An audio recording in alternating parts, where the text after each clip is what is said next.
Ephesians chapter number 4, verse number 14 to 16. We'll be reading those three verses, then sikhulume namhlanje. Jesus. Verse number 14.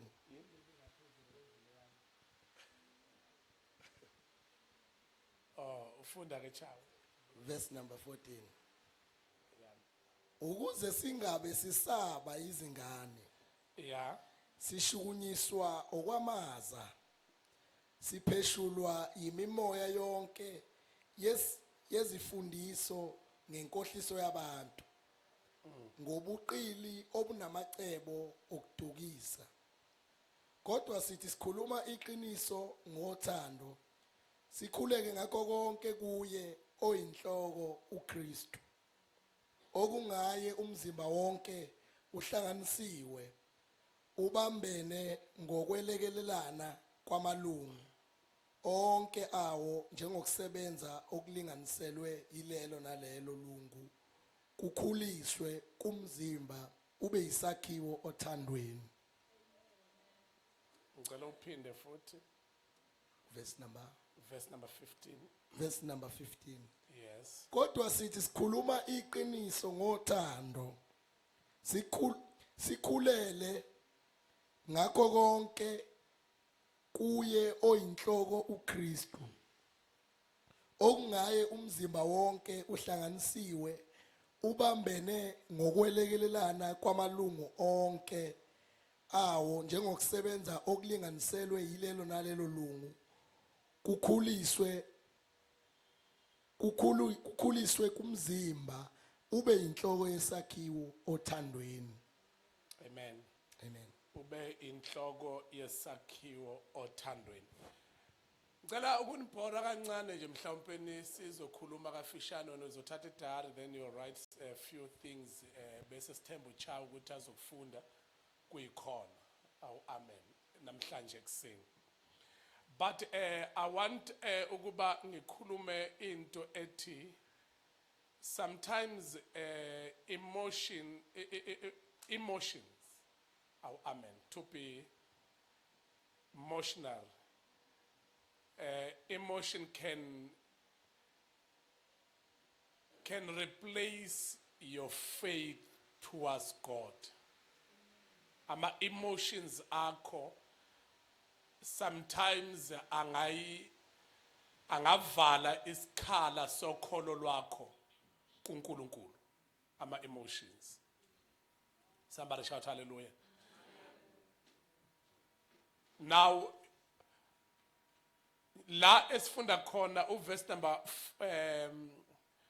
16 wakhona ukhuluma ngokuthi na umzimba unamalunga ahlanganiswa from ilunga to elinye ilunga ukuze kwakheke umzimba, so that uma kwakheke umzimba kube umzimba wothando. Angazi amen ukhona yini. Now kukhona into engifuna siyibuke namhlanje before we pray. I want us to look into ethi ama emotions ngesizulu mhlawumbe nisingathi yini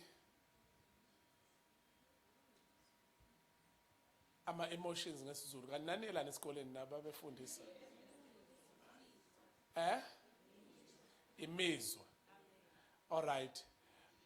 Kodwa masithi uthatha inqumo ngama emotions, singayithatha sithi kusho ukuthi uthatha ini inqumo ngemizwa yakho.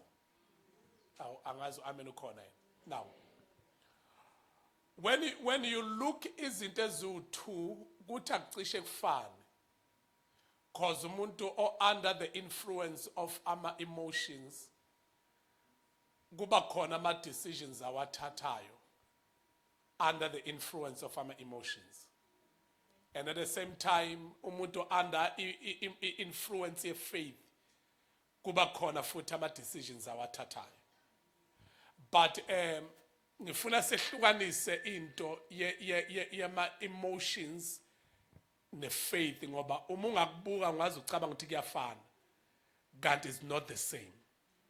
When we speak about ama emotions ayakwazi ukwenza isinqumo zezinto yes ezi-impossible, but utholakala ukuthi na usuthatha inqumo ngama emotions, at the end of the day then uyisole ngeinqumo oyithathileyo. Angithi yabona ukuthi na uthatha inqumo mhlawumbe bigger than what you are able to do, a bigger than your ability, because of the emotions. Sometimes uyakwazi ukuthatha inqumo kodwa ama emotions most of times awezi nama decisions are positive. Ama emotions enza nama decisions are negative most of times. That is where la khona kufika kube nomehluko between lento esizokhuluma ngayo, which is faith, including noma si-comparisha nama emotions. Now kuyenzeka sometimes uyitshela ukuthi wena you are walking by faith kanti you are walking by your emotions. Angazi amen ukhona yini.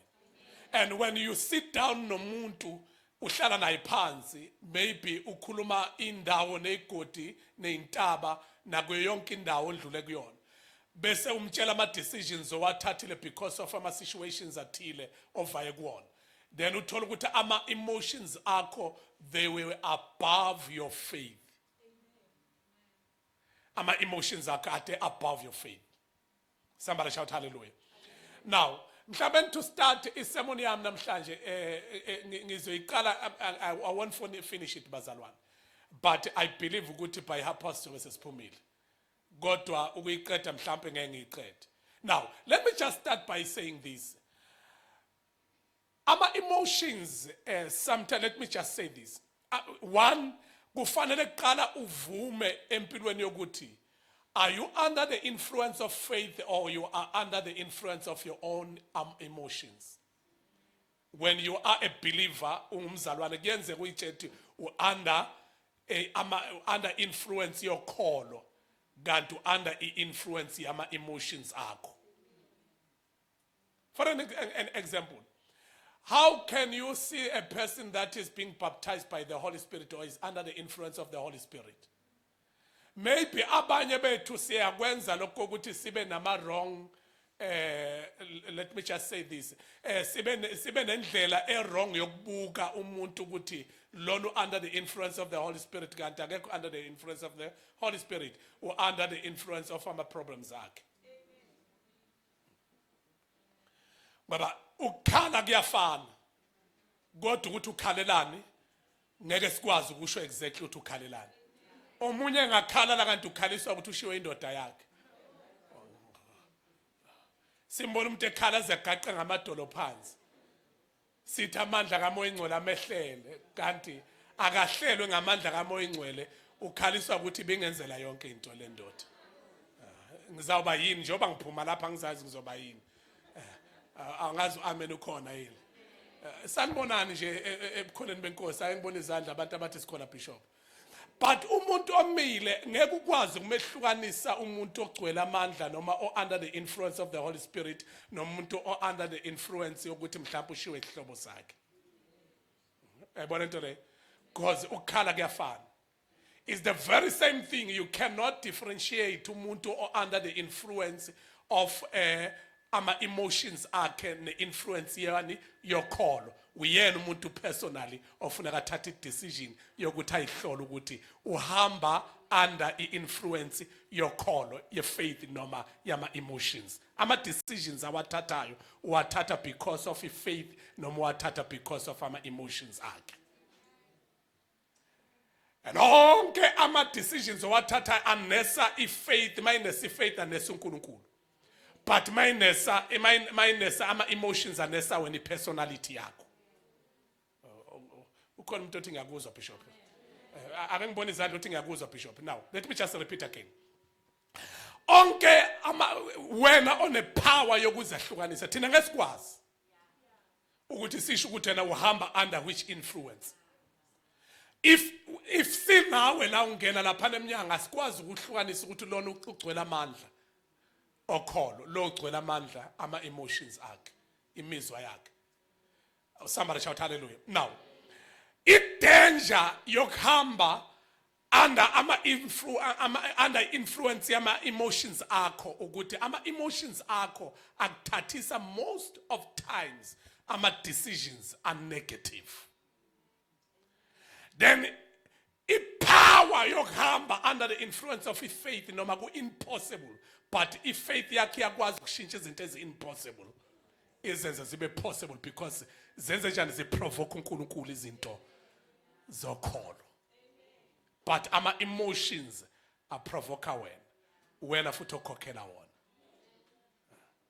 Because ama emotions are ama consequences. Any decision that you can take under the influence of your emotions, it can destroy your future. It can destroy even the plan that God has for your life. Nganibhora yini? Cela umbuzo seduze wathi makhelwane ngabe ukholwa. Okay, personally nje singakambuzi, personally. Kwesinye isikhathi kukhona ezinye zezinto ngokwe personality yakho ofuna kuyicheck ngoba yabona nje umuntu othatha izinqumo ngama emotions, ama emotions avamise ukuhamba nolaka. Angazi amen khona. Avamise ukuhamba nama emotions nolaka. And ulaka iBhayibheli incwadi ezakhe kuthiwa hlale esiwuleni. Then a decision oyithatha under the influence yolaka injani? Negative. Khona umuntu othi ngiyabuza kodwa Bishop kanzi? Yonke decision oyithatha under the influence yani yolaka uyisola after. Kodwa usuyithathile decision ukuthi bengikwenzelani. And then thola ukuthi usu under ama consequences e decision yama emotions akho. Oh, come on, somebody shout hallelujah. Somebody shout hallelujah. Now, you need to put a dipstick for yourself to check that you are walking by faith or you are walking by your own emotions.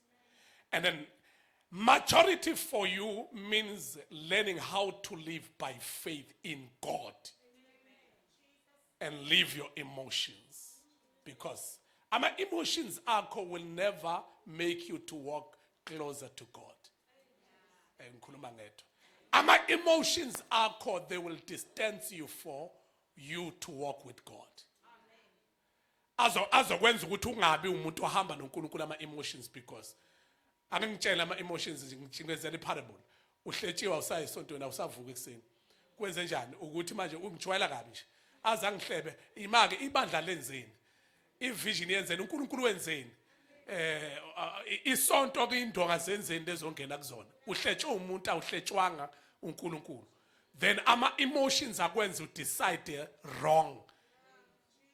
Ekubeni kukhona into akade uyigaina ngokufika ebukhoneni kaNkulunkulu. Then uzolahlekelwa into akade uyigaina ngenxa yama emotions. Then let me just take the same parable again. Uyahletshwa ifaith ithi kuyizithunywa zokungisondeza kuwe Nkosi. So angithi uyabona wehlelwa isehle sodwa kodwa bese kudepend ukuthi uhamba ngaphansi kwayiphi influence. Then decision yakhe izo determinewa ukuthi wena ungaphansi kwayiphi influence. Isonto lenze lutho. Umfundisi akenze lutho. Uhletshwe ile ohlele eduze kwakhe nekhanda elikhulu. Amen. Somebody shout hallelujah. Ngicela umthilo seduze ukuthi cha isonto lenze lutho ngempela makhelwane. Kodwa uhletshwe ile ohlele eduze kwakhe. Amen. So hayi ukuthi uhletshwe uNkulunkulu cha akakuhlebanga uNkulunkulu. Then ama emotions mina ngenziwa kanjalo kusho wena. Mina nje umuntu akakhulumi kabili ukhuluma kanye ngibe sengiactile. Yabo kusho wena njalo sibese siyabona ukuthi khona into engafanga vele ngoba if you don't walk by faith kusho there is no Holy Spirit in you. But if you walk by faith then there is a Holy Spirit in you. that is going to teach you.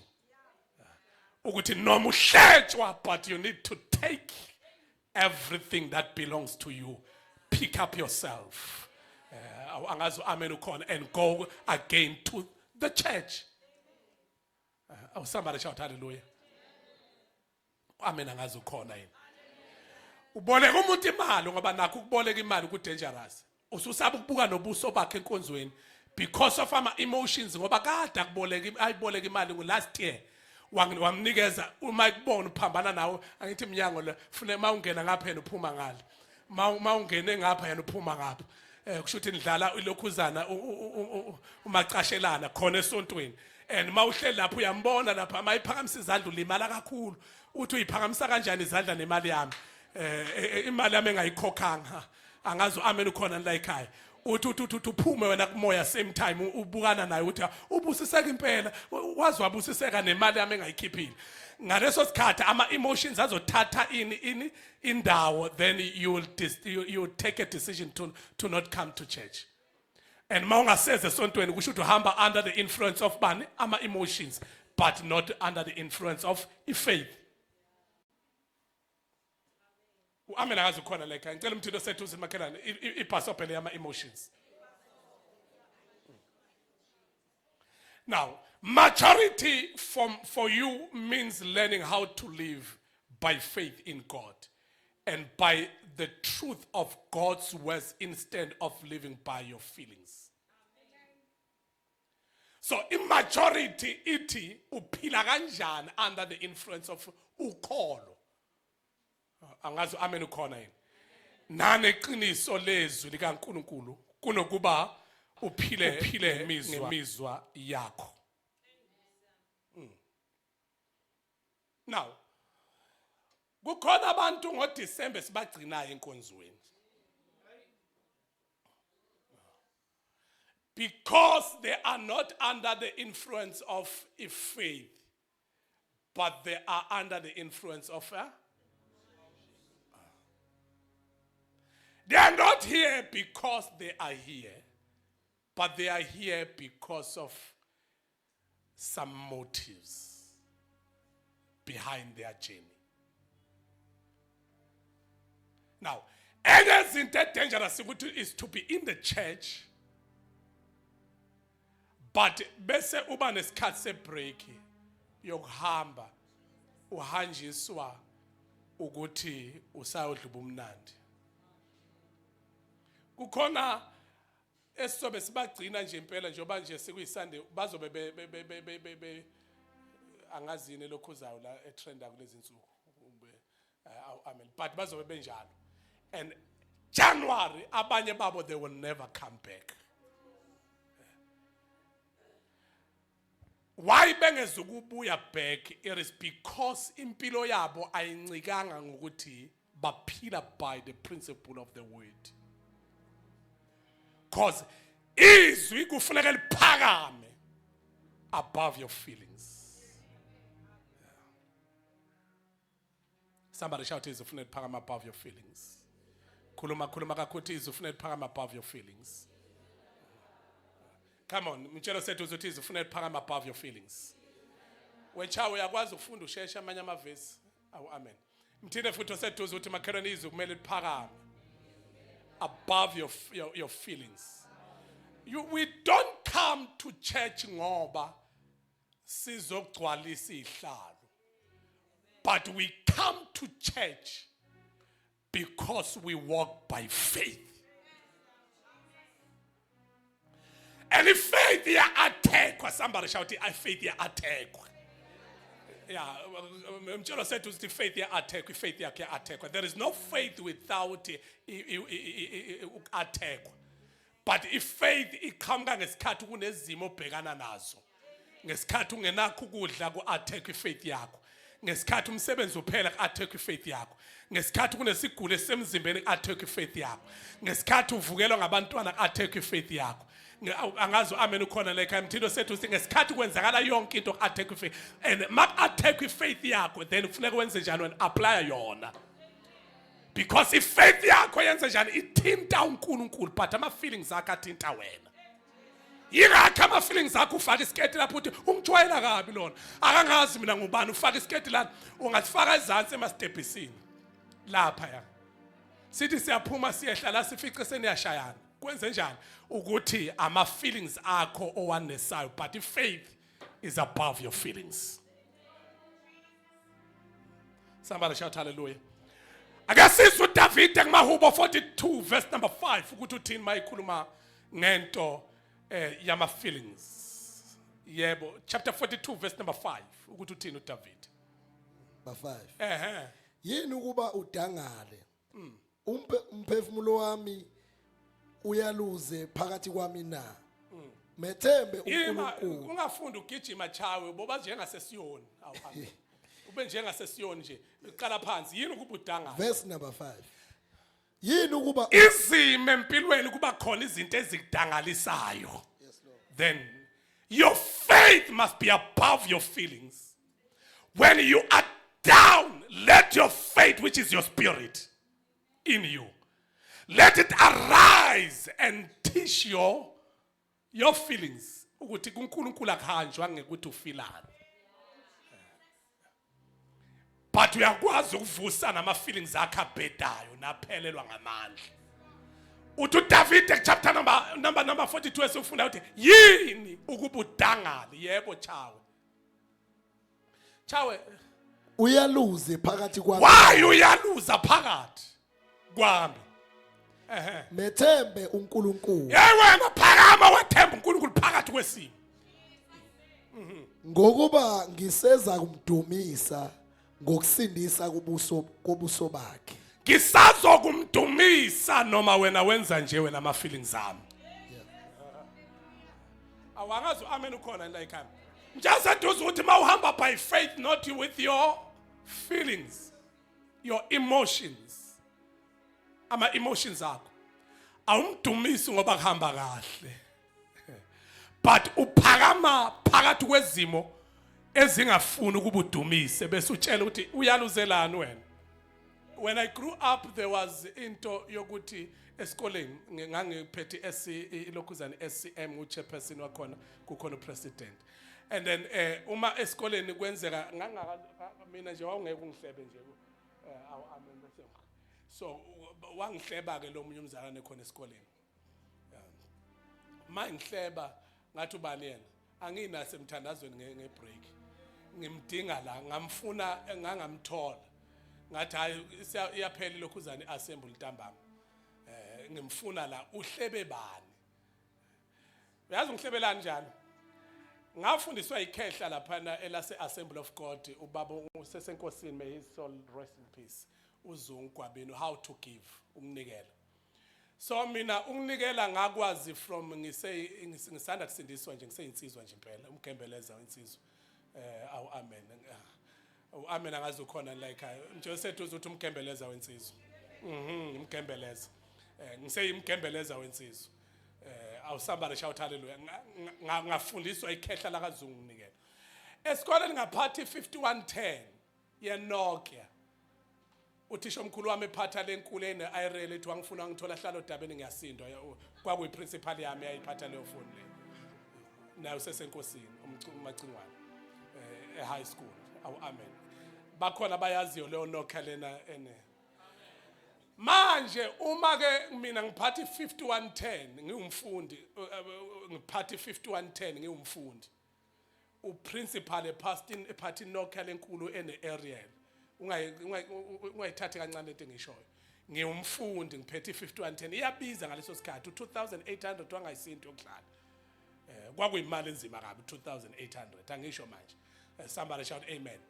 So ungakhohlwa futhi ukuthi amafoni ayisanda kufika. Angakajwayeleki kakhulu kwakubiza kwakhona lokho nje. Kusekhona iAlcatel yayingathandisiswa umuntu ke yayinesifumbu ngapha.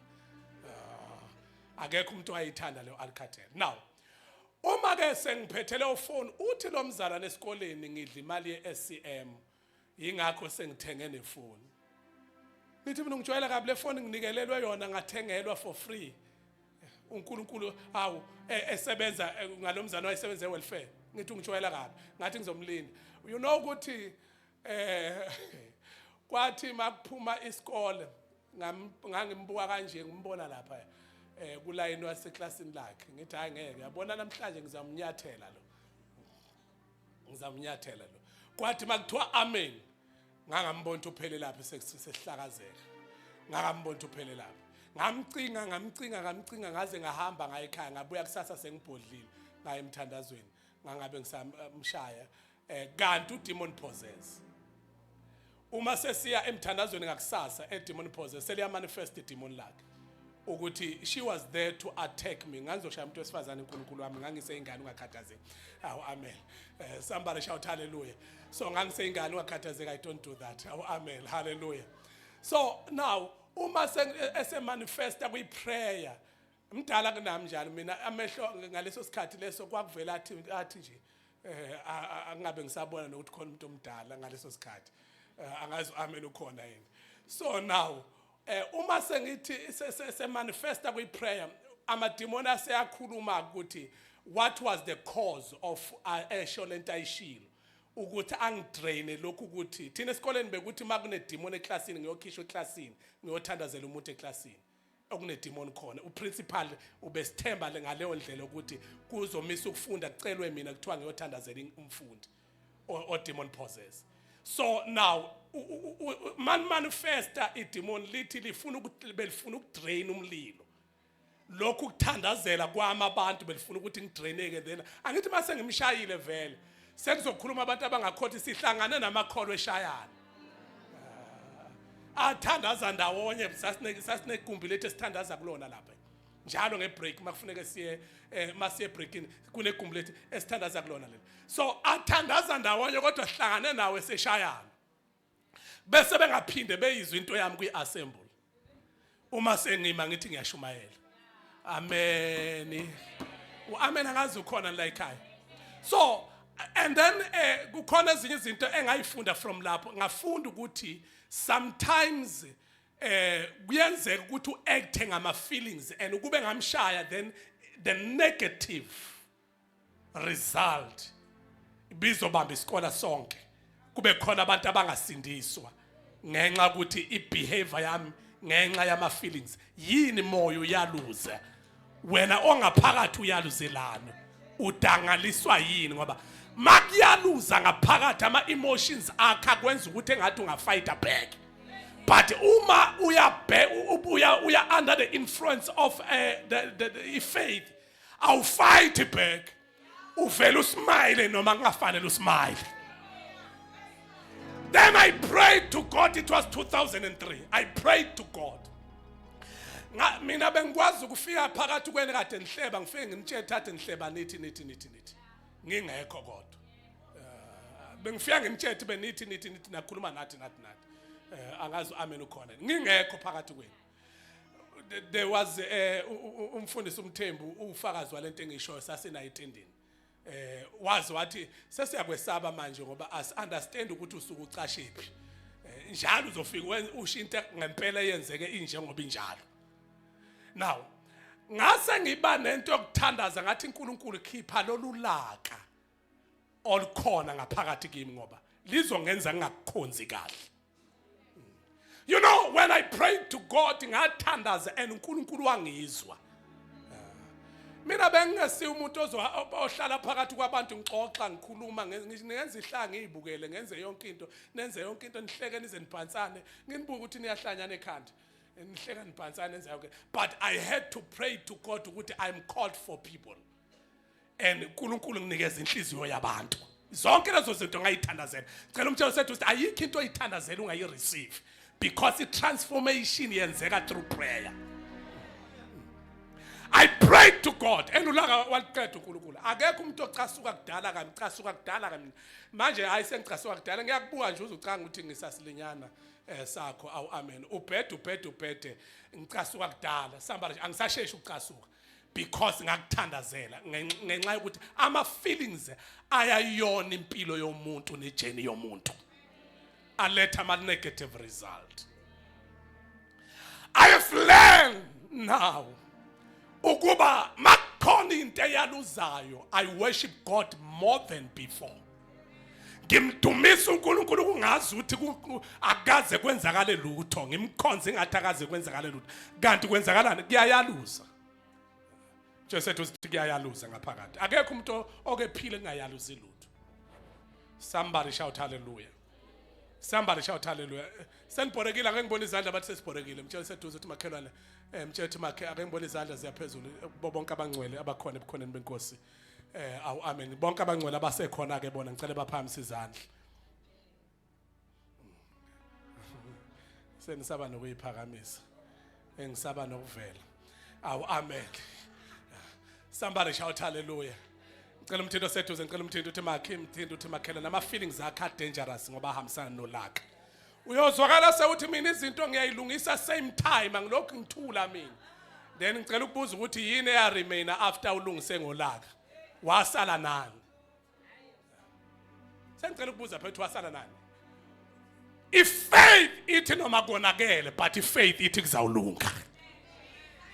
Angazi amen ukhona in my car. If faith ithi kuzawulunga. Somebody shout hallelujah. Yabona ukuthi wakwakhuluma I don't know ukuthi ubani lo bishop wathi sometimes as preachers not we go to church singabantu sifana nani kukhona ukuyaluza kaDavid akhuluma ngakho na yonke into but singatshengisi ukuthi kuyayaluza. Akekho ngabona izolo bengishadisa ngathi ngiqeda ukushadisa ngithe ngiqeda ukushadisa akekho ngabona. Ngithe ngiqeda ukushadisa ngishadisa ingane lokhu ziyafona endlini ngishiye zona. Lokhu ifona baba unomuntu uyagula, baba uyakhala unomuntu this unomuntu that. And then when I came back sengishadisa manje nginelokhuzana nginalento ukuthi unomuntu wathi baba usukuphi manje lokhu bengibuza baba usukuphi baba usukuphi but ungashadisa engazi ukuthi akho challenges esendlini but ucingo lokhu ungenelela ungishusha ngala angazi amen ukhona yini mangifika then I have to check yini kwenze njani then ngafonela esibhedlela ngamthatha mangifika khona ngathi ngeke ngoba bengihlela ukuya enkonzweni ngathi sathana unamanga ngiyesibhedlela kodwa ngidlula ngenkonzweni bengihlela ukuya lapha eICC kumpostoli Collins Dlomo ngithi ngiyandlula ngibheke khona ngangifika ngahamba nobaba umlifa ngathi ngicela ungisalela naye la esibhedlela ngisaya enkonzweni ngaye enkonzweni ngabuya ngo10 udokotela sekuthiwa uyangifuna hayi kwathi udokotela uyamlalisa uadmithiwe izolo ngibuye ngo-past 12 ekseni sibuye endlini ekhaya but still I'm here to worship God and as admithiwe it doesn't matter akusho ukuthi na akuyaluza kuyayaluza but kukhona into engiyifundile ukuthi ngimbone uNkulunkulu above everything. Sengathi ngamtshela seduze ukuthi ungahlaliswa phansi uhlaliswa zinkinga udangerous umuntu ohlaliswa izimo ngoba kusho ukuthi uhamba ngama emotions but sometimes size enkonzweni uthi ngiyagula but you never see ukuthi ngibanje umkhuhlane noma yini but I will preach like nobody's business ngishumayele ngazi ukuthi akwenzekale lutho manje manicabanga nina from January kuze kushaya uDecember kaze ngehlelo lutho ngihlala ngima kule pulpit ngeSunday every Sunday ngicela ungibuze lo seduze every Sunday ubishop ela kule pulpit njalo akaze kwenzeke lutho kuyena mawucabanga akaze kwenzeke lutho no izimo zikhona but into esiyaziyo ukuthi makhona ukuyaluza sivele sitshele khona lokho kuyaluza kwama feelings ukuthi unamanga ke sathana sizodumisa noma ngabe kwenzakalani but asihlehli forward ever and backward never. Sengathi ngamtshela ukuthi must have that spirit mawuhamba ngefaith nginantetha utest xoxa nodokotela lapha mangifika ebusuku ngabo bamlifa ngabo 11 bengabo 11 mangifika lapha nesibhedlela ngibuya kule nkonzo ngoba ngifika udokotela was waiting for me and ngikhuluma na ngithi udokotela I don't care I'm a bishop ngiyamtshela ukuthi I'm a bishop wendiya ngithi I'm a bishop ngingubishop firstborn wami lo but 1 2 3 4 5 6 7 8 9 10 anginendaba uSathane uwenzani njengamanje awuboni ukuthi wenzani ngaye but ngizobe ngithandaza nami ngapha eceleni ukuthi uNkulunkulu akafohla kangenelela awu amen angazi ukhona like ngizobe ngithandaza ngapha eceleni but angenzi lokho ukuthi sengihleli phansi ke sengivuka ekseni sengidrive imoto ngiyohlala esibhedlela ngisamvusa yini ngoba ezizinto ukuhlangana nekholo obona ukuthi lihamba ngama feelings uyabona ikholo lihamba ngama feelings kushona umuntu namhlanje kumgqibelo kusasa akaseze enkonzweni ngoba nakho kushona umuntu ngomgqibelo usuzomvusa nobuye ongcwatshwa ngesonto elizayo kwenze njani manje awuzile ngane enkonzweni ngishonele ungcwaba yena yini ngicela umthetho sethu uzothi asambe ngama feelings makhena asambe ngama feelings but into esihamba ngayo ukukholwa sinjengomshunamikazi ukuthi indodana yakhe kade isemasimini nobaba yagula yafa bayiletha kuye wathi mayithatha indoda yafela ezandleni isuke kubaba emasimini igula iphethwe ikhanda kodwa mayisifika kulo mama oyizalayo yavele yafela ezandleni ithe mayifela ezandleni wayithatha wayibeka embhedeni awakhela umprofeti weElisha wayisethi mayishiya khona waflathela ileli njalo wathi ngiyakumuntu kaNkulunkulu sometimes kumele uflathele into eyifileyo ngenxa kaSimakade wathishumela ngedwa la ekhaya shumela ngedwa akazange ahlale na ngoba kanana yana ipower yokuyivusa khona izinto ongafanele uhlale ngenxa yokuthi vela unayo ipower khona umuntu onepower over your life. Amen ukhona la ekhaya Joseph uthi wayishiya indodana ilele embhedeni waflathela wathumela inceke wabona le inceke yambambezela wathi angize emveni kwayo inceke aningiza wahamba wagijima inceke mayifika yafika Gehazi washo ukuthi hayi mayifika Gehazi kwasho ukuthi inceke ikhuluma into engafanele ikhuluma kwenza lo umshuna mayithumana umshuna wathi mayifika wathi Gehazi mayikhuluma nathi iphi indodana iyaphila niyaphila ekhaya yonke into ihamba kahle wathi kuhamba kahle wayisethi I don't need you Gehazi ngidinga lo umuntu wangithembisa ingane ngambuza mhlazana ethi kimi unginikeza lo mntwana ngathi ungawakhuphula amathemba ami sengamukela ukuthi umntwana ngisawuphinde ngibe naye umntwana womfana but ungayenzi into ukuthi unginikeze into mhlawumbe ungithembisa into angeke unginikeze yona uma semnikeza wamnikeza mkhona umntwana ufika kuye esefile umntwana uthi ngathini kuwe ungalokotha umkhohlise wanginikeza umntwana usefile awu somebody shout hallelujah sengathi ungamthinto seduze uthi makhelwane mawuhamba by faith ushiya into ifile ushiya izinto ilele empedeni kodwa bese uthi wena Jehova unamandla ukuthi noma nginganawo amandla okuvusa lokho kodwa manje ngafika kuwe ofile kuyavuka awu somebody shout hallelujah just seduze uthi it's to walk by faith it's to walk by faith you don't walk by your feelings and your emotions. Ama emotions akho sometimes angaba valid kuthiwa goya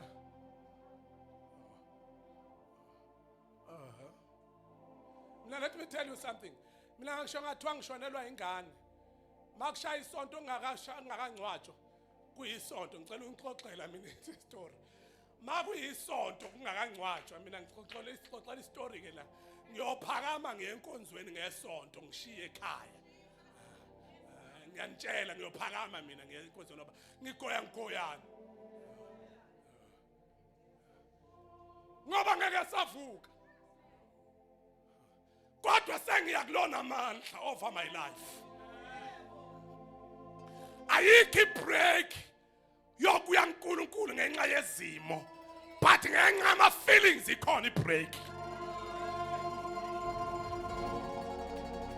khona umuntu othi ngiyakuzwa bishop khona umuntu othi ngiyakuzwa ama feelings akho maybe angaba valid but let me tell you no matter valid kodwa ngeke abe valid according to the word of God bakafika khona akabafundi bathela Jesu mancane sacela ukuyongcwaba emuva before sikulandela wathi uJesu bayekela abafile bangcwabane bodwa abanye babecabanga ukuthi uJesu akanendaba nezihlobo kanti uJesu waye emphasize into ethi uma sewulandela inkosi ayikho into ekujikisa athi mayikhuluma uMapostle Paul incwadi yabaseRoma kuchapter 8 intoni engahlukanisa nothando lwakhe na athi ngabe indlala athi cha athi ngabe ukulamba cha athi ukweswela athi cha athi ukugula athi cha ukufa athi cha athi ayikho neyodwa into engasahlukanisa nothando just to walk by faith you don't walk and turn back somebody shout amen and turn your back from God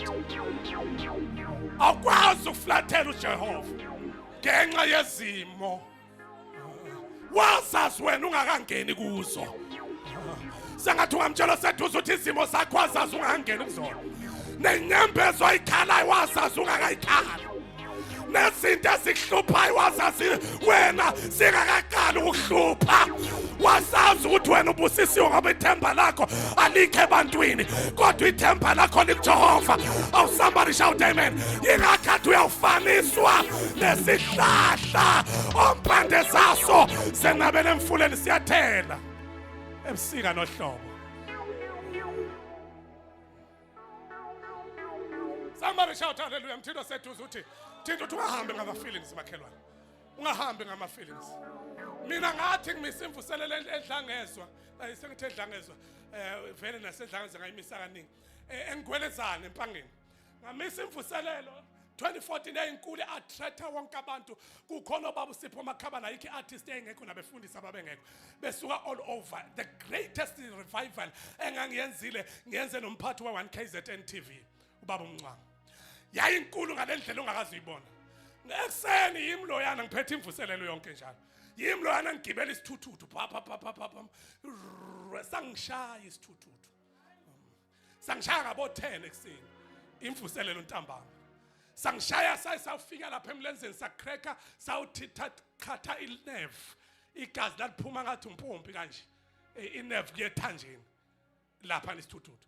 Uma sengishaya kanjalo ngathathwa ngasiwa engwelezane lapha ngoba kuseduze ngasiwa khona engwelezane ngafika ngathungwa nakhona mangithungwa ngibeka umlenze kanje uyangithunga lona udokotela bakhuluma laba canthi isingisa ngisazi ngiyamuzwa lona omunye ukuthi ukhuluma nalothi you know how to uthi lona uthi you will do like this and ngithi mina imana kancane nazofundisana emlenzeni wami manje manje sengithi ngiyacheka kuthiwa hayi laba bayafunda ngithi manje ufunda kanjani emlenzeni wami akwazi ufunda emlenzeni wami ngicela ongafunda azongithunga awu amen ngicela ongafunda azongithunga nangempela kayi cha baletho ongafunda bangithunga ngicela ukuxoxela ngiqhuga nginjalo ntambama ngangethula ispeak etendeni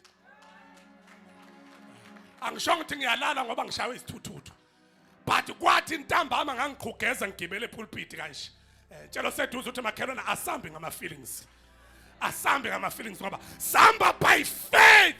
Ifaith ithi noma kuyakhuphukela kodwa indlela ikhona. Abekho abantu like abekho abantu manje seduze ukuthi makhelwana dangerous mawusahamba ngama feelings ngoba sothi sibheka le uthi wena hayi ngathi akuvuma umoya wami awuvuma asasebenza ngomoya wakho la sasebenza ngomoya wakhe ohlala kithi. Sometimes awikhuluma into ayithandayo, sometimes ukhuluma into ethandwa uye. Somebody shout hallelujah. Somebody shout hallelujah. Just said to what makhelwane ungahambi ngama feelings. Hamba nge-influence ye faith nezwi likaNkulunkulu. Be under the word of God. Yiba ngaphansi kwezwi. Oh amen wena mncane la ekhaya. Somebody shout hallelujah. Ehlale phansi kancane. Oh God. Now we know that sometimes when the first step for you is to choose faith over feelings and is to being honest with yourself that feelings has replaced your faith. Kufanele ube neqiniso kuwena ukuthi sometimes ama feelings akho asa replace faith yakho. Izinto ubona zenze ngenxa ukuthi ama feelings akho are above your faith. Amen angazi khona le. Nje sethu ukuthi makhelwane ufune uyiseshe wena ukuthi ama feelings akho kanjani. Oh kwajuluka ngedwa phela siyakhuluma sonke enkonzweni ngicela nami ukuthi sijuluke sonke. Mthetho kuyakhulunywa enkonzweni makhelwane awuyithitivate. Mthetho awuyithitivate makhelwane kuyakhulunywa enkonzweni. Mthetho ama feelings akho ufuneka ukuthi wenze njani ube ne fair ube neqiniso.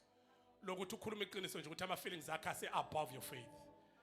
But today I want to say choose faith over your feelings. Oh come on, somebody shout hallelujah. Cela ubona izandla kubantu abathi Bishop I will do that. Choose faith over your feelings. Because when you choose faith over your feelings, uthulele embhedeni uphethwe ikhanda.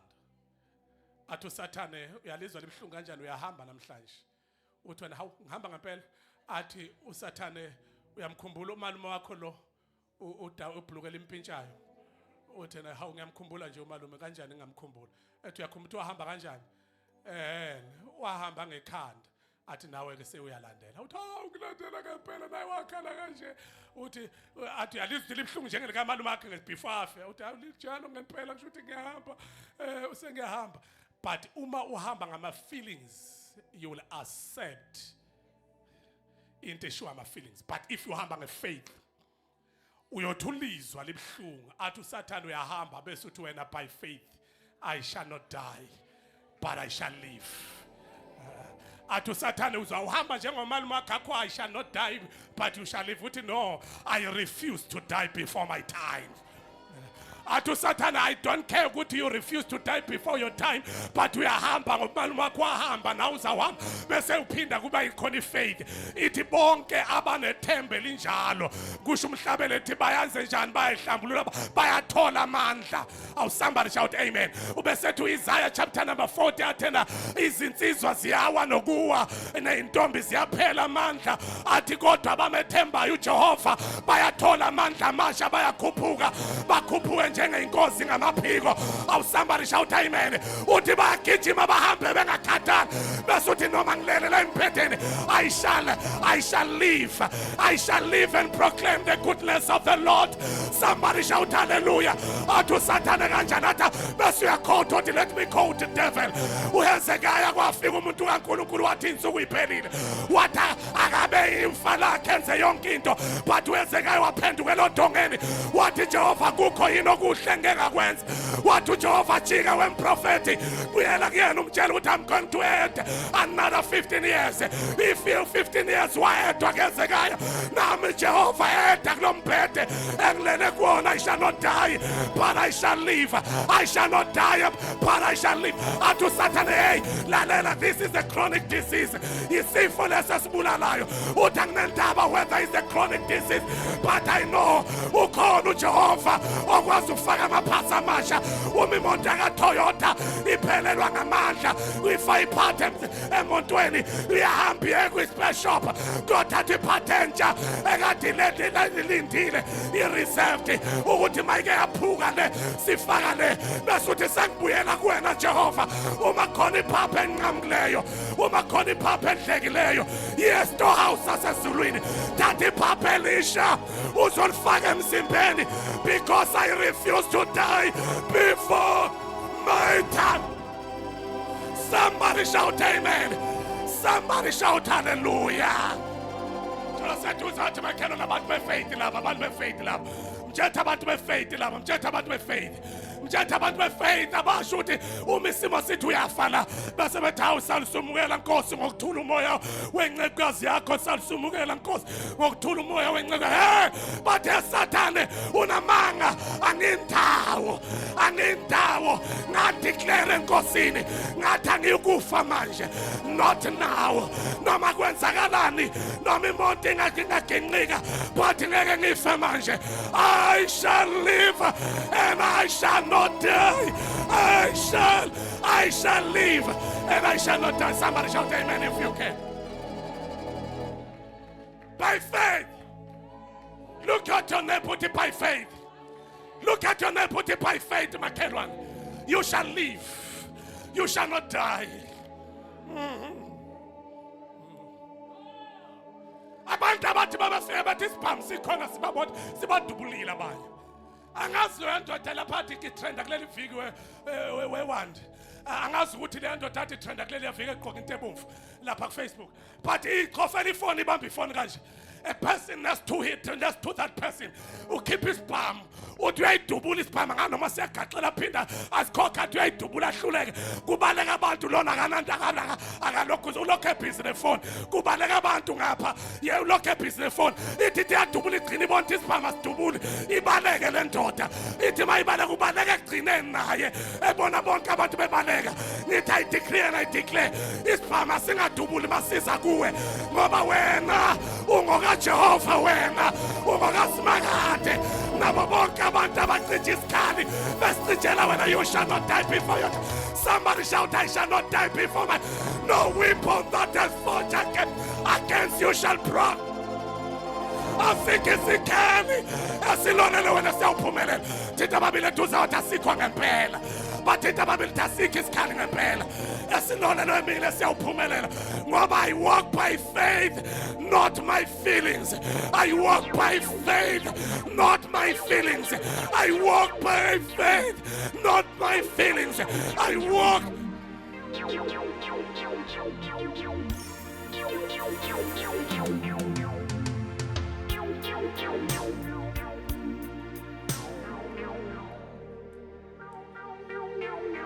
Abathinta basebawuthwethu sewa uthi ngihamba ngokukholwa.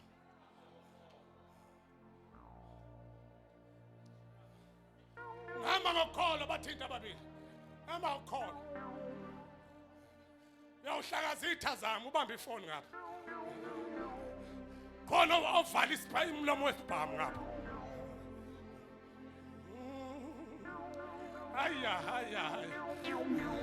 Ngiyadeclare phezu kwempilo yakho. Noma ngabe isitha besithi siyaqeda ngawe, kodwa usibonile isandla sikaNkulunkulu na 2025. Wehlulekile uSathane ethi uyanilwisa. You are still standing, you are still alive. It is by the grace of Jesus, not by your own ability. By the grace of God, not your own ability.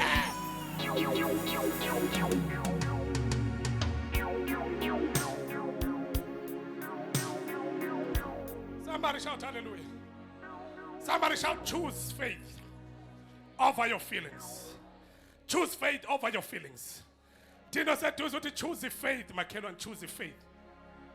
If faith it would ngekho ulingise lo mama waphaka amanzi intamba amathi bataba mhlalani sesiyadla edining abeke esakhe isitshe sakhe sakho washona ebhodweni akade libila amanzi waphaka wathi asithandaze sibambane ngezandla babambana wasethi let us pray for our food.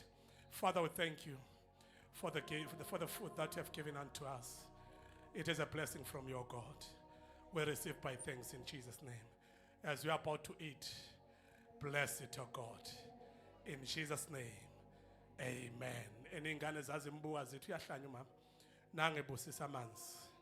Abusisa into engekho kanti faith ithi noma kunjalo. There is life. When you walk by faith, there is life. When you walk by faith, there is prosperity. When you walk by faith, there is success. When you walk by faith, there is elevation. When you walk by faith, there is a blessing over your life.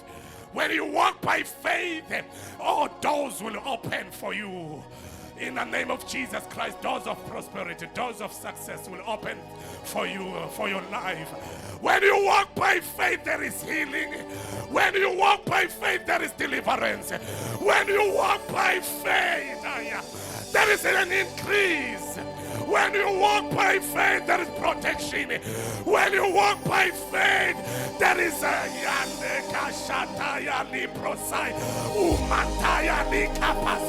somebody shout hallelujah. When you walk by faith, not your feelings. Your feelings will never open doors for you.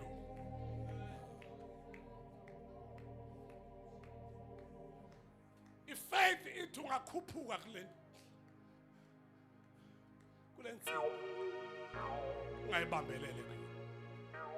Umuntu wefaith akasho ukuthi kanjani. There is no formula in faith. But if faith ithi ungakhuphuka la ungabambelele ndawo uziyofika phezulu. And abantu befaith, they don't ask questions. But bathi makusho wena Nkosi makube njalo. Jana saduza uthi abantu befaith lapho. Abantu befaith aba question uthi how. But I will follow. I will do as you say. Asiwelela ngapheshe. Okay. They get into the boat. Bawelela ngapheshe uJesu wasala wamukisa ixuku. Mayithi uyafika umkhumba usekho. Usuhambile. Awusekho sebeni.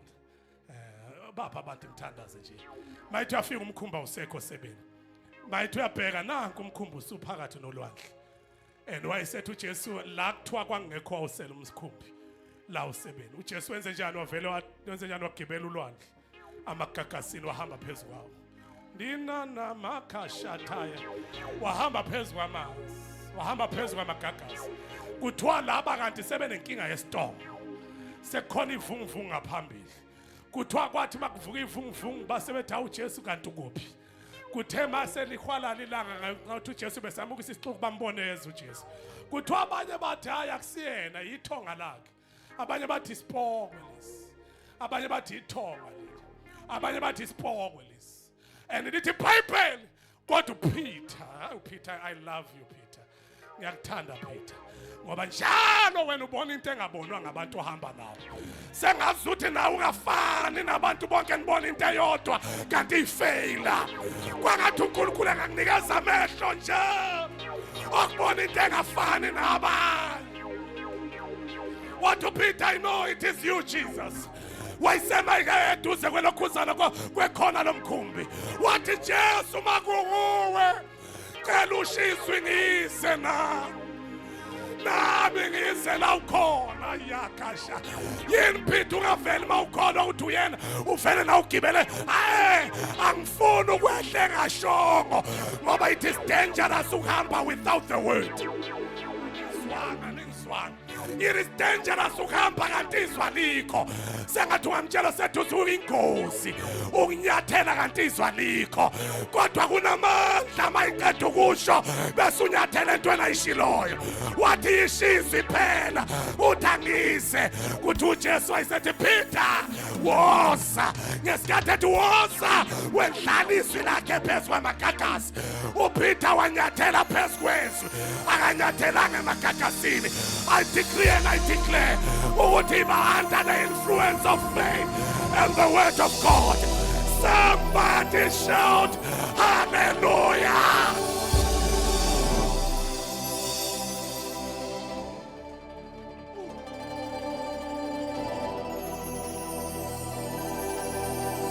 Wenzani uPeter? Wanyathela. Lithi iBhayibheli wanyathela ebuka yena emehlweni. Lithi angisho ngithi ungalithathi izwi lakhe nasususa amehlo kuye, kodwa lithathe uhambe ngalamehle kuye, ngoba mawasusa amehlo kuye uzawusinka, uzawuminza. Lithi iBhayibheli wanyathela kwahambeka. Somebody shout kwahambeka. Awungakhumbula the late Dr. S.T. Kumbi ethi kuyahambeka, naphezu kwalameva kuyahambeka, yethe ndlala indumiso kuyahambeka.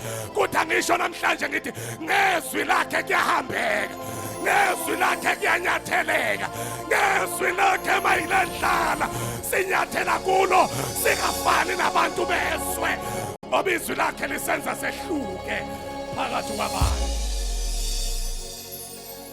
iBhayibheli lithena wayese uPeter eyekubuka yena wabuka phansi. uSathane nje dangerous. Wathi uSathane, wePeter uhamba phi? Wayeselalela ivoice kaSathane. Wathi uSathane, wena uhamba phezu kwamanzi? Ubani wena uhamba phezu kwamanzi? Wathi uPeter, awume ngibona. Ngesikhathi ewasusa amehlo ebuka phansi ukuthi awu amagagasi ngempela, wavele washona phansi. Kuthiwa kodwa I like noma eseshona phansi wakhala waphamisa isandla, help Jesu ngisiza. uJesu wasondela wayesethi maye ukukholwa kwakho omncane, wambamba wathi ukukholwa kwakho omncane, wamphakamisa. Ithini lento? Ithi noma usinka kuyakhawunta ukuthi ubiza abani. Awushumayela ngedwa la ekhaya. Sengathi ungamtshela seduze ukuthi mawudrown, mawugwiliza kuyakhawunta ukuthi ubiza abani. Amtshela seduze ukuthi kuyakhawunta ukuthi ma izinto zikushaya ubiza abani. Uma uSathane ethi uyaqeda ngawe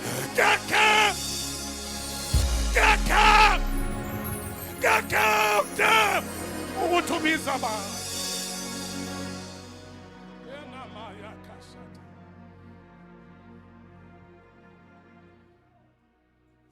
Sonke ngenyawo because of our time.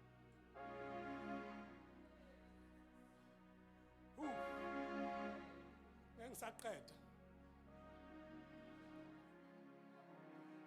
Sometimes there are people othola TikTok bexoxa izitori zabo. Bayixoxe zingamanga ugcine ngama emotions. Thotha ezinye zingamanga ezinye ziyiqiniso. Sifaka imali kuma account. Awubakithi sicela udlale iCapitec. Uyawudlala. Oh. Nakha ubambe kuncane. Ququ titi. Awubantu. Lalo awudlala iCapitec uyawudlala. Athi xoxa story sakhe. Without emotions, we will never be able to experience compassion and empathy or inspiration, even emotions we perceive as emotions we perceive as a negative, like a shame and like a regret. One time my emotions are seven kanjani. There must be a situation so that you can put your feelings. And then that situation, uma ufuna kahle ukuthi abantu bakwazi lethi shame. Lethi into esahlazwana sizobuza awudlala uCapitec kodwa Nkosi yami. Ngathi ngiqobo anyanisi manje angazi kwenzakalani. Nami sengiqobo language yakhona ke lapha. Ngathi sengiqobo anyanisi nami uqonda ukuthi sekhala inyembezi. Athi khaliswa istory. Asime ngenyawo sonke siyathandaza. Ngesikhathi esho njalo emotion onke ama emotions akwazi ukuthinta abantu. Akwazi ukubasondeza eduzane. And akwazi ukuthi ama emotions sometimes akusondeze eduze kwabantu abazokusiza from that time when you are sharing your shame. But let me tell you, we cannot dispute that, but emotions are meant to replace our relationship with God. Onke ama emotions ethu are replace ubudlelwane bethu noNkulunkulu. And I don't want to go deeper when we are speaking about this based on Philippians chapter 3 verse number 19, but because of my time, can you allow me to pray? Ama emotions akwenza ukuthi uhlehle njalo kuNkulunkulu.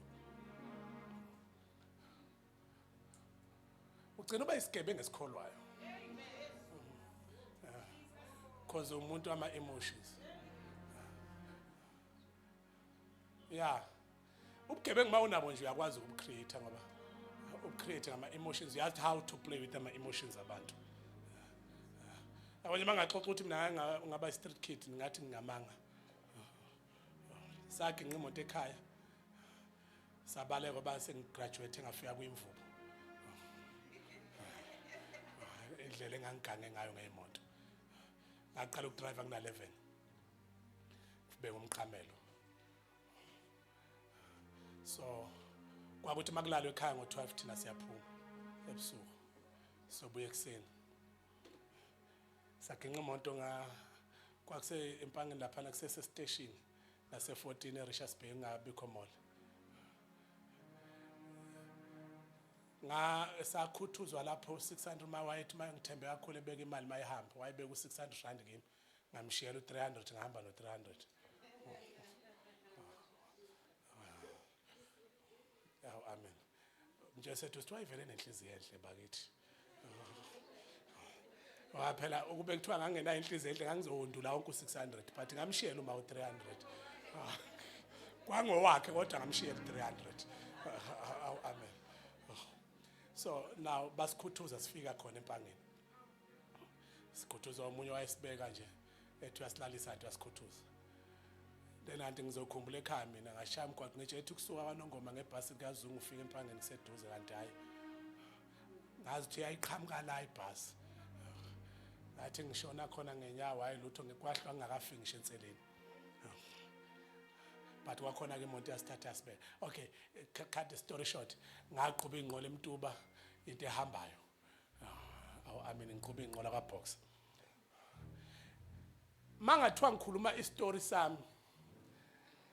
Angithi uyazi ukuthi mangasixoxa kungaba khona abantu abavukwa usizi.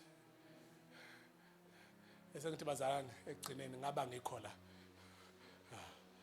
Ngifuna unitshengisa ama emotions tikudlala kanjani ngawo. And but uma kuyizwi likaNkulunkulu allow people to be touched by the word of God. not by your own situations and your own problems. Bese manipulate ama emotions abantu because of shame yakho. Abanye mabeqoqa umnikelo ngaqoqa umnikelo onzima kabi. Ngithi ngoba ungibona ngilana nje. Isitha sasikuyisa ukuthi ngibe la. Bese ngilande ethi ngisukapi. Ngilandele ngibuye nakho ngihlehle nakho ngize nakho. Ngixoxa light kodwa mangathiwa ngixoxa deeper ungakhala inyembezi. Nalo uthi ngangiresponsible mina ngaqhuba inqola ngaqasha kaNkombosi indlu. Ngathenga amabhodo, ngathenga itofu, ngathenga yonke into ngeimali yeinqola.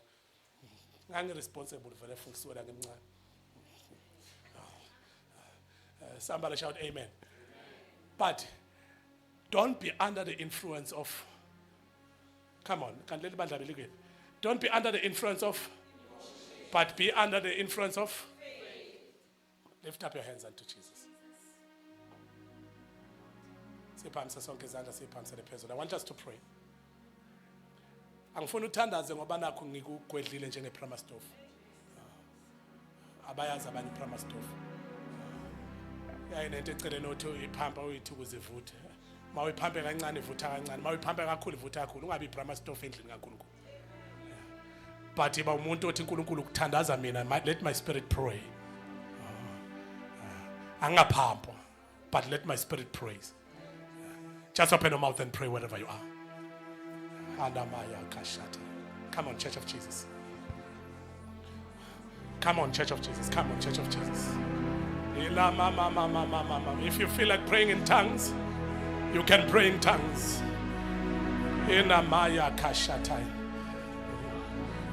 Holy Spirit, Holy Spirit. Tandaza, tandaza wherever you are.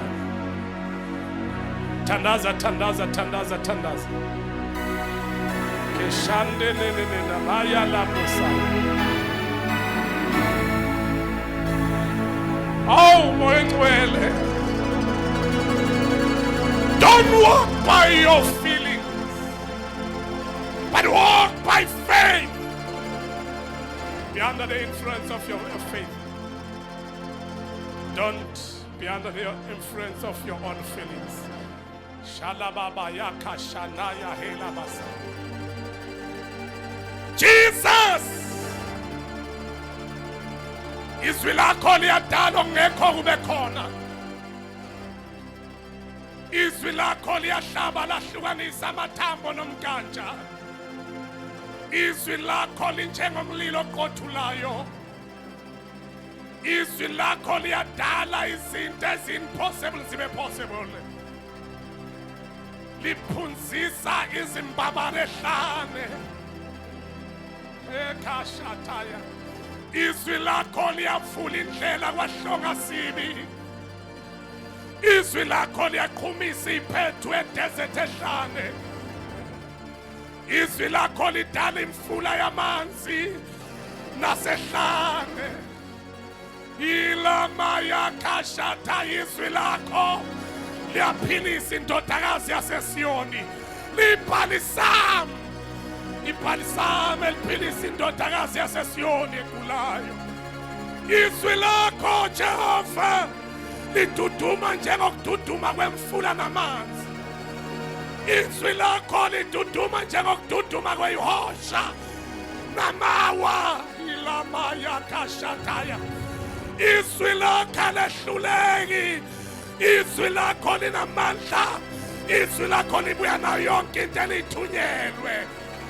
uNkulunkulu namandla. Izwi lakho ligijima liwele ilwandle, liyaphesheya kweyilwandle, lenze lokho kumele likwenze, lithunyelwa ngapha kweyilwandle.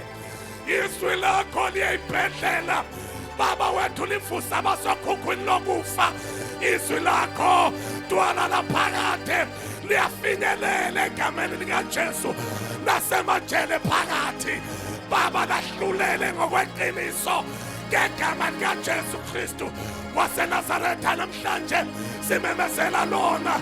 Uthi mayikhuluma umbhali, uthi nihlanzekile nina ngezwi engilikhuluma kinina, ngoba lona izwi liyahlanisa. Izwi Baba liyakwazi ukugxilisa. Izwi Nkosi uJesu lakho linjengesihlahla komuntu ongabuniyo, ngenxa uthi impande zawo sinabele emfuleni oyizwi lakho. Moya Ngcwele, namhlanje sisho njalo, sithi wena Jehova Jireh, wena Jehova Nisi, wena Jehova Shama, wena Jehova Elohima, wena Jehova Adonai, wena Jehova Tsikeni. Izwi lakho alidale enhlizweni zethu, alidale ey'mbilini zethu, alidale emakhaya. Izwi lakho alidale kumabhizinisi ethu, alidale kuyo yonke into esinayo emsebenzini, alidale kumafamily zethu. Akube khona umkhophoza kwamanzi okuthula even kumafamily zethu. We speak peace in the name of Jesus. Makube khona ukuthula, makube khona ukuthula, makube khona ukuthula, makube khona ukuthula, makube khona ukuthula, makube khona ukuthula. Moya Ngcwele.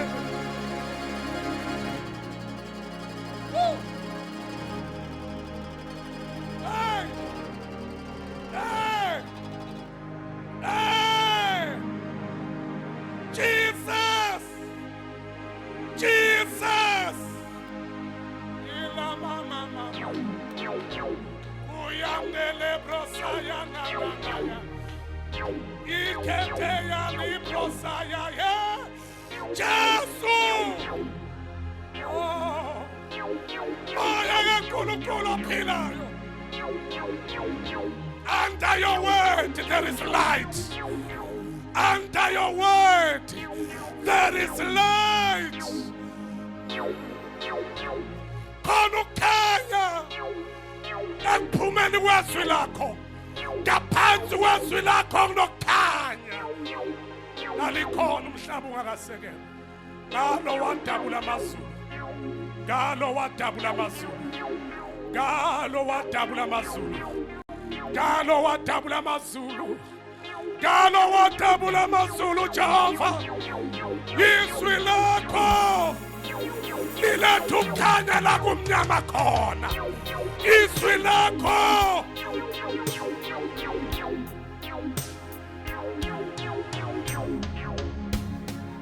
Jesu. Iketeye librosaya umateke shataya ikamataya librosaya. Jesus.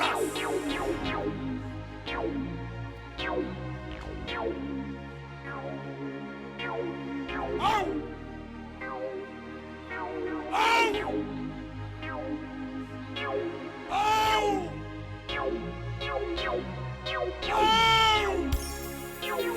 Jesus! Jesus! Jesus! Ikamana la brosa ya hela mama. Oh! Oh! Oh! Oh!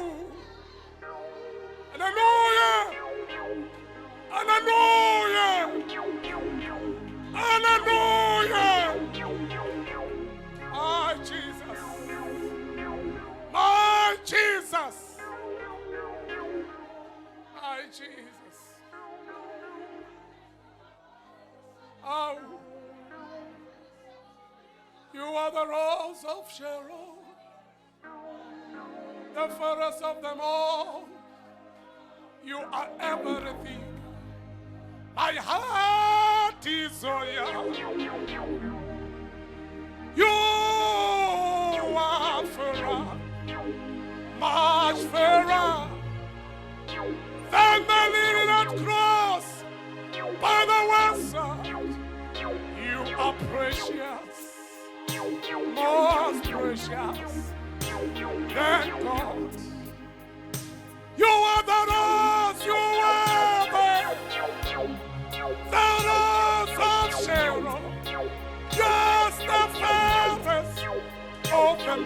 worshippers. You are everything. My heart desire. You are Pharaoh. My strength. Never leaving us cross by the wayside. You are precious, Lord, precious.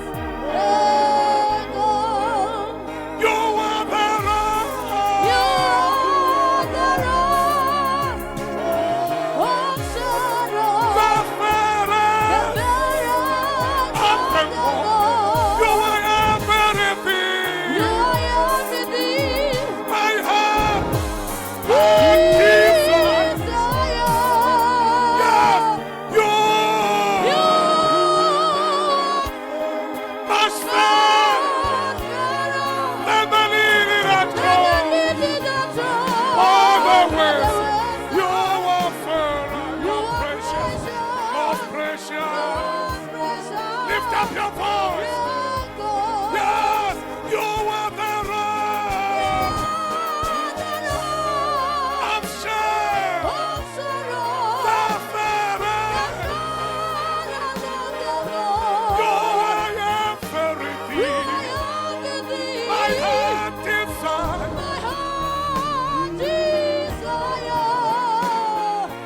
You must stand. Never leave. You are precious. Most precious. Lift up your voice. You are the rock. The rocks of Sharon. The Pharaoh. You are everything to me. You are everything. My heart desires. You.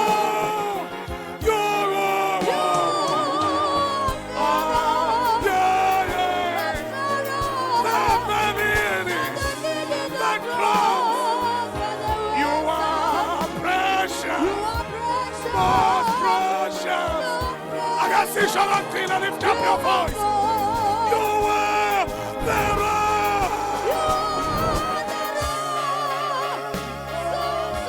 The Pharaoh.